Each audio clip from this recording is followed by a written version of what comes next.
तर योगेश कदम यांचे काका आणि शिवसेनेचे जिल्हा प्रमुख शशिकांत चव्हाण लोटे हे एमआयडीसी मध्ये वसुली करतात विक्रांत जाधव यांनी हा दावा केलेला आहे।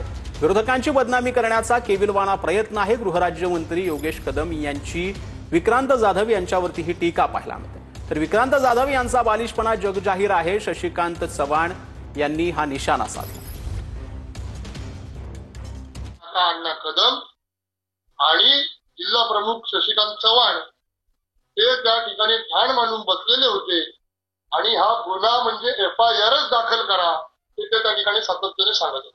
आणि त्यामुळे साधा गुन्हा ज्याचा कशाचा दुरान्वय संबंध नाही, साधी एनसी व्हायला पाहिजे होती, त्या एनसीच्या जागे त्या ठिकाणी त्यांनी माझ्यावरती एफआयआर दाखल केला आणि ज्यांनी खरोखर वास्तविक येऊन खंडणी मागण्याचा प्रकार केला त्याला मात्र खुला सोडलाय। विक्रांत जाधव त्यांचा बालिशपणा हा जगजाहीर आहे।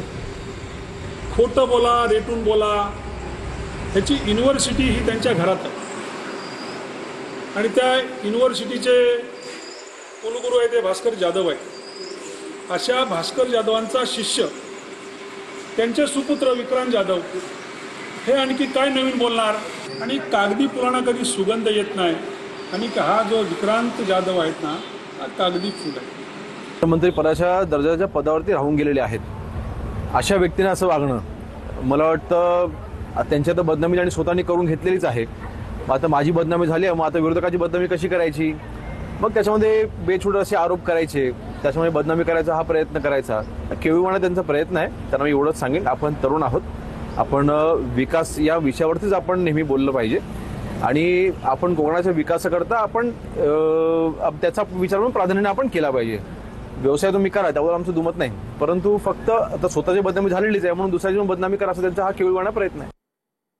तर नोट चोरीवाले आता वोट चोरीचा आरोप करतायत असं एकनाथ शिंदेंनी म्हटलंय। बिहारमध्ये एनडीएचं सरकार येणार हे जनतेनं ठरवलंय असं देखील एकनाथ शिंदेंनी म्हटलंय। वोट चोरीचा आरोप करणाऱ्यांनी पराभवाचं ग्राउंड तयार केलंय असं देखील एकनाथ शिंदेंनी म्हटलेलं आहे।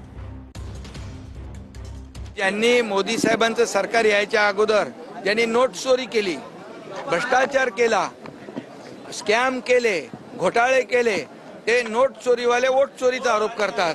यापेक्षा काय दुर्दैव असू शकतं। या देशामध्ये सगळे घोटाळे, सगळे 2G स्पेक्ट्रम, कॉमनवेल्थ, चारा घोटाळा कुठं झाला? बिहारमध्ये।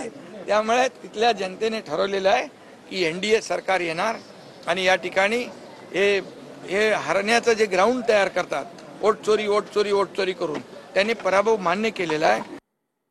तर मुंबईतील वॉर्ड क्रमांक 1 ओबीसी आरक्षण गेल्यानं तेजस्वी घोसाळकर निवडणूक लढवू शकत नाहीत। आरक्षण गेल्यानंतर तेजस्वी घोसाळकरांची भावनिक पोस्ट पाहायला मिळते। आरक्षण गेलं ही गोष्ट माझ्यासाठी अतिशय दुःखद असल्याचं तेजस्वी घोसाळकरांनी म्हटलंय। माझ्या जनसेवेचा मार्ग थांबणार नाही असं देखील तेजस्वी घोसाळकर यांनी म्हटलं।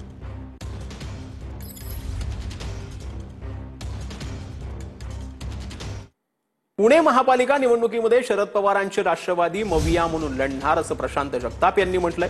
महायुतीतील कुठल्याही पक्षाशी युघड किंवा छुपी युती नसेल असं देखील प्रशांत जगताप यांनी म्हटलंय। शरद पवारांच्या राष्ट्रवादीचे पुणे शहराध्यक्ष प्रशांत जगतापांनी अशी स्पष्ट भूमिका घेतलेली आहे।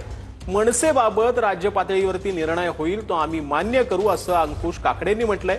आज पुण्यातील शरद पवारांच्या राष्ट्रवादीची कार्यकारिणीची बैठक पार पडली।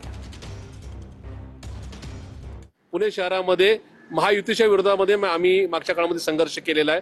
त्याच्यामुळे या शहरामध्ये येणारी महापालिकेची निवडणूक आम्ही महाविकास आघाडी म्हणून लढू।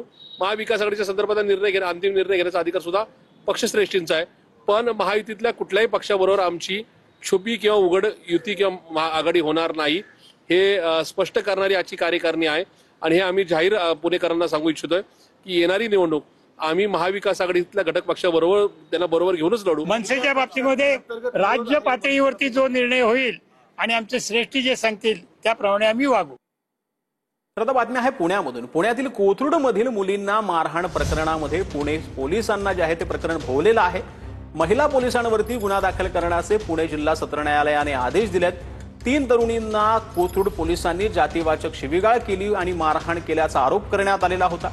पोलिसांवर अॅट्रॉसिटीचा गुन्हा दाखल करण्याच्या मागणीसाठी रोहित पवार आणि सुजात आंबेडकरांनी देखील ठिय्या आंदोलन जे आहे ते केलेलं होतं।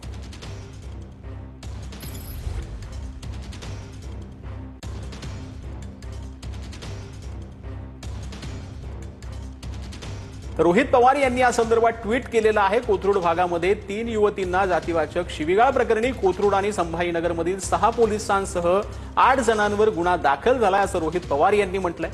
न्यायालयाचा निर्णय अत्यंत स्वागतार्ह आहे आणि वर्दीच्या बळावर बेकायदा वर्तन करणाऱ्या पोलिसांना सरकारनं पाठीशी घातलं तरी न्याय व्यवस्थेच्या माध्यमातून त्यांची कायद्याच्या कचाट्यातून सुटका झाली नाही असं रोहित पवारांनी म्हटलंय.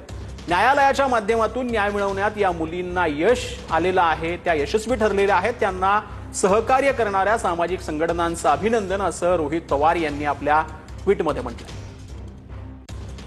या क्षणी FIR दाखल झाल्याच्या नंतर आम्ही मागणी करणार की या सर्व 8 आरोपींना अटक करा. अटक केल्याच्या नंतर यांना जास्तीत जास्त दिवसांची PC मिळाली पाहिजे. PC मिळाल्याच्या नंतर MCR होईल त्यांचा. जास्तीत जास्त शिक्षा यांना कशी होईल, जे काही डेकॉइटीमध्ये 10 वर्ष प्लस शिक्षा आहे अशी शिक्षा त्यांना होणार आहे याची सुद्धा आम्हाला खात्री आहे. कारण या केसमधले जे काही प्रामाफिसी पुरावे आहेत हे सगळे पुरावे अस्तित्वात आहेत. CCTV काही फुटेज असतील किंवा पुरावे असतील, हे सगळे पुरावे या ठिकाणी उपलब्ध आहेत. म्हणून आम्ही ही लढाई शेवटपर्यंत लढणार आहोत एवढं मात्र आम्ही आपल्याला नक्की